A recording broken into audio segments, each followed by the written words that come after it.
The world rushed by, umbrellas bobbing, but she remained still, almost invisible to the passing crowd. For a brief moment, our eyes met. It was just a second, but in that instant, I saw her, not as a stranger or a problem to be solved, but as a fellow human being, enduring a night that felt endless. I saw not a problem, but a person, someone who was cold, hungry, and utterly alone.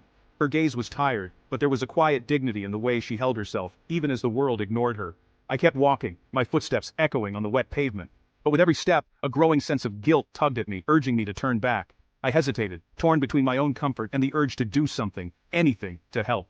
Finally I ducked into a nearby diner, the warmth and light a stark contrast to the cold outside. I ordered a hot meal, something simple, but nourishing, and waited as it was packaged up, my mind replaying the image of her sitting alone in the rain. Returning to the bookstore alcove, I knelt on the wet pavement, the rain soaking through my jeans. I offered her the food, my hand trembling slightly, not from the cold, but from the uncertainty of how she might react. There were no words exchanged, no expectations or obligations, just a simple act, a meal shared between two strangers, brought together by circumstance and compassion. In that silent moment, something unspoken passed between us.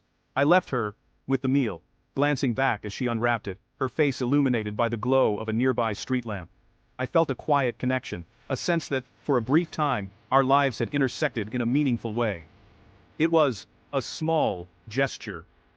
But as I walked away, I realized it had shifted something inside me. The city felt a little less cold, a little less indifferent. I carried that feeling with me, reflecting on how even the smallest acts of kindness can ripple outward. I never knew her name or her story. We were just two people whose paths crossed for a moment on a rainy night, but in that fleeting encounter, I was reminded of our shared humanity.